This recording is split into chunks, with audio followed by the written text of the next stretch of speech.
ಶಾಸಕರಿಗೆ ನೀಡಲಾದಂಥ ಅನುದಾನದ ಬಗ್ಗೆ ಸರ್ಕಾರ ಹಾಗೂ ವಿಪಕ್ಷಗಳ ನಡುವೆ ವಾಗ್ಯುದ್ಧ ಜೋರಾಗಿದೆ. ವಿಪಕ್ಷ ಶಾಸಕರಿಗೆ ಕೇವಲ 25 ಕೋಟಿ ಅನುದಾನ ಕೊಟ್ಟಿದ್ದಕ್ಕೆ ಬಿಜೆಪಿ ಮತ್ತು ಜೆಡಿಎಸ್ನ ಶಾಸಕರು ರೊಚ್ಚಿಗೆದ್ದಿದ್ದಾರೆ. ಸರ್ಕಾರದ ವಿರುದ್ಧ ಹೋರಾಟಕ್ಕೆ ಸಜ್ಜಾಗ್ತಿದ್ದಾರೆ.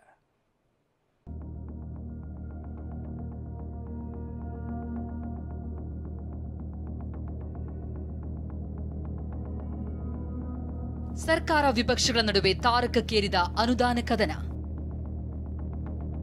ಸಿದ್ದರಾಮಯ್ಯ ವಿರುದ್ಧ ಜೆಡಿಎಸ್ ಗರಂ, ಹೋರಾಟಕ್ಕೆ ಸಿದ್ಧತೆ.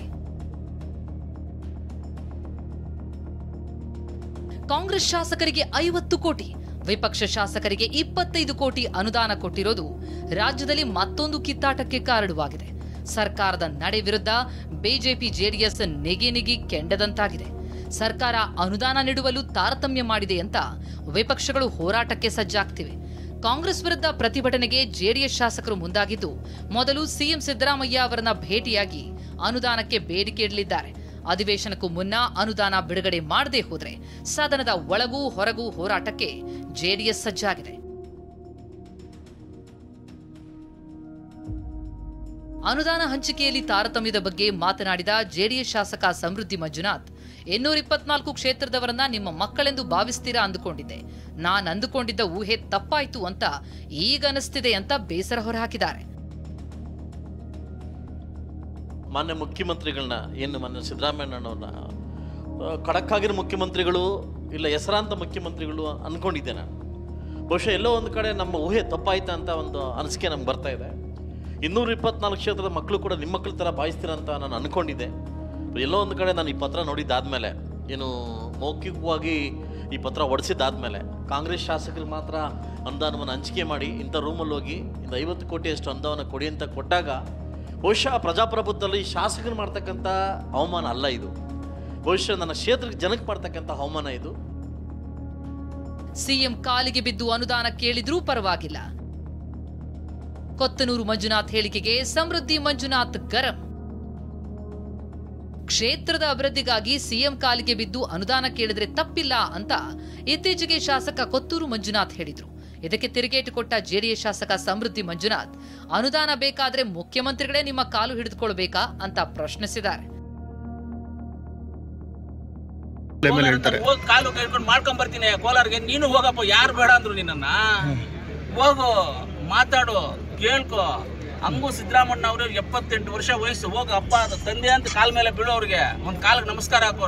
ನನಗಲ್ಲಪ್ಪ, ನಮ್ಮ ಊರಿನ ಜನಕ್ಕೆ ಅಂತ ಹೇಳ್ಬಿಟ್ಟು ತೋರ್ಸಪ್ಪ. ತಂದೆ ಸಮಾನರಲ್ವ ಅವರು, ಅವ್ರಿಗೊಂದು ನಮಸ್ಕಾರ ಹಾಕ್ಬಿಟ್ಟು ಕೇಳು. ಯಾರಾದ್ರೂ ಕೊಡ್ತಾರೆ ಸರ್, ಹೋಗ್ಬೇಕು ಸರ್, ಅಷ್ಟೇ ಸರ್.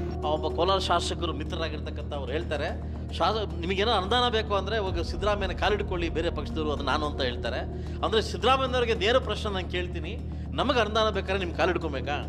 ಬಹುಶಃ ನೀವು ಆ ಥರ ಕಾಲಿಡ್ಕೊಂಡ್ರೆ ಕೊಡಂಗಿದ್ರೆ ನನ್ನ ಕ್ಷೇತ್ರ ಅಭಿವೃದ್ಧಿಗೋಸ್ಕರ ನೀವು ಕಾಲಿಡಲಿಕ್ಕೆ ಕೂಡ ನಾನು ರೆಡಿ ಇದ್ದೀನಿ. ಯಾಕಂದ್ರೆ ನಾನು ಹೇಳಿದ ಮಾತಲ್ಲ, ನಿಮ್ಮ ಪಕ್ಷದ ಶಾಸಕರು ಹೇಳಿದ ಮಾತು.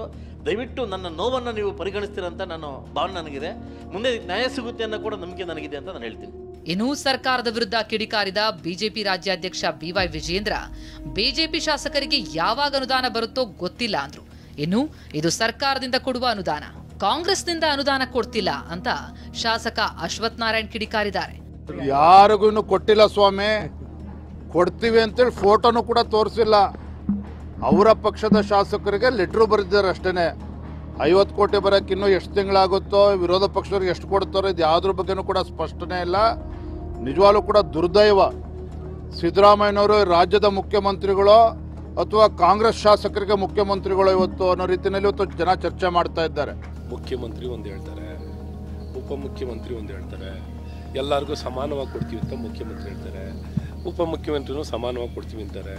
ತಾರತಮ್ಯ ಇಲ್ಲಿ ನೋಡ್ರಿ, ಈಗಾಗಲೇ ನಿನ್ನೆ ಗೃಹ ಸಚಿವರು ಏನು ಹೇಳಿದ್ದಾರೆ, ಇಲ್ಲ ಒಬ್ಬೊಬ್ರಿಗೂ ಒಂದೊಂದು ಥರ ಕೊಡ್ತೀವಿ, ಹಿಂದೇನು ಮಾಡಿದಾರೆ ತೆಗಿಲಿ ಲೆಕ್ಕ, ನಾವು ಕೊಟ್ಟಷ್ಟು ಕೊಟ್ಬಿಡ್ಲಿ ಸಾಕು ಸ್ವಾಮಿಗಳೇ. ಇದನ್ನ ಭಾಳ ಪ್ರಬಲವಾಗಿ ಸರ್ಕಾರದ ಗಮನಕ್ಕೆ ತರುವಂಥ ಪ್ರಯತ್ನವನ್ನು ಪ್ರಾಮಾಣಿಕವಾಗಿ ನಾವು ಮಾಡ್ತೀವಿ. ಸ್ವಪಕ್ಷದ ಶಾಸಕರೇ ಅನುದಾನ ಹಂಚಿಕೆ ಬಗ್ಗೆ ವಿರೋಧ ವ್ಯಕ್ತಪಡಿಸಿದ ಬೆನ್ನಲ್ಲೇ ಸರ್ಕಾರದಿಂದ ಹಣ ಬಿಡುಗಡೆಯಾಗಿದೆ. ಆದರೆ ಅನುದಾನ ಹಂಚಿಕೆ ವಿಚಾರವಾಗಿ ವಿಪಕ್ಷ ಬಿಜೆಪಿ ಮತ್ತು ಜೆಡಿಎಸ್ ಕೆಂಡಾಮಂಡಲವಾಗಿದೆ. Bureau report, TV9.